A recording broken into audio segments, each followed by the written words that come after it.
अध्याय 6। ये वो आज्ञा और वे विधियां हैं और नियम हैं जो तुम्हें सिखाने की तुम्हारे परमेश्वर यहोवा ने आज्ञा दी है कि तुम उन्हें उस देश में मानो जिसके अधिकारी होने को पार जाने पर हो, और तू और तेरा बेटा और तेरा पोता यहोवा का भय मानते हुए उसकी उन सब विधियों और आज्ञाओं पर जो मैं तुझे सुनाता हूँ अपने जीवन भर चलते रहे, जिससे तू बहुत दिन तक बना रहे। हे इस्राएल, सुन और ऐसा ही करने की चौकसी कर, इसलिए कि तेरा भला हो और तेरे पितरों के परमेश्वर यहोवा के वचन के अनुसार उस देश में जहां दूध और मधु की धाराएं बहती हैं तुम बहुत हो जाओ।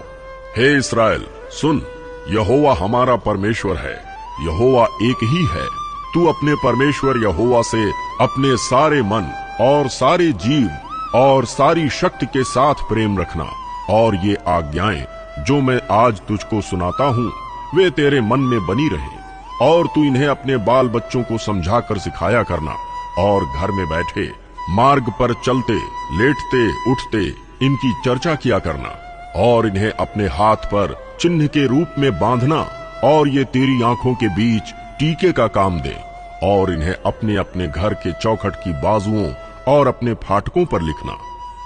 जब तेरा परमेश्वर यहोवा तुझे उस देश में पहुंचाए जिसके विषय में उसने अब्राहम, इसहाक और याकूब नामक तेरे पूर्वजों से तुझे देने की शपथ खाई, और जब वो तुझको बड़े बड़े और अच्छे नगर जो तूने नहीं बनाए, और अच्छे अच्छे पदार्थों से भरे हुए घर जो तूने नहीं भरे, और खुदे हुए कुएं जो तूने नहीं खोदे, और दाख की बारियां और जैतून के वृक्ष जो तूने नहीं लगाए, ये सब वस्तुएं जब वो दे और तू खा के तृप्त हो, तब सावधान रहना, कहीं ऐसा ना हो कि तू यहोवा को भूल जाए जो तुझे दासत्व के घर अर्थात मिस्र देश से निकाल लाया है।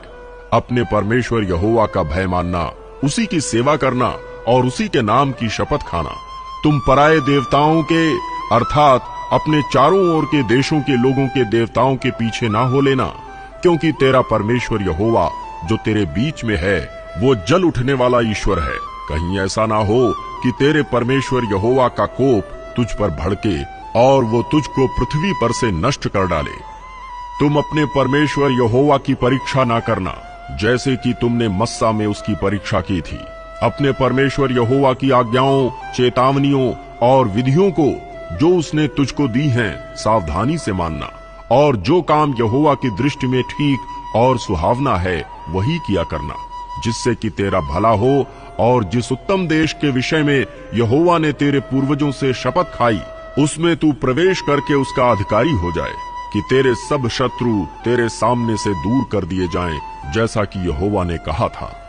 फिर आगे को जब तेरा लड़का तुझसे पूछे, ये चेतावनियां और विधि और नियम जिनके मानने की आज्ञा हमारे परमेश्वर यहोवा ने तुमको दी है, इनका प्रयोजन क्या है? तब अपने लड़के से कहना, जब हम मिस्र में फिरौन के दास थे तब यहोवा बलवंत हाथ से हमको मिस्र में से निकाल ले आया, और यहोवा ने हमारे देखते मिस्र में फिरौन और उसके सारे घराने को दुख देने वाले बड़े बड़े चिन्ह और चमत्कार दिखाए, और हमको वो वहां से निकाल लाया, इसलिए कि हमें इस देश में पहुंचाकर जिसके विषय में उसने हमारे पूर्वजों से शपथ खाई थी इसको हमें सौंप दे। और यहोवा ने हमें ये सब विधियां पालन करने की आज्ञा दी, इसलिए कि हम अपने परमेश्वर यहोवा का भय माने, और इस रीति सदैव हमारा भला हो और वो हमको जीवित रखे जैसा कि आज के दिन है। और यदि हम अपने परमेश्वर यहोवा की दृष्टि में उसकी आज्ञा के अनुसार इन सारे नियमों के मानने में चौकसी करें तो ये हमारे लिए धर्म ठहरेगा।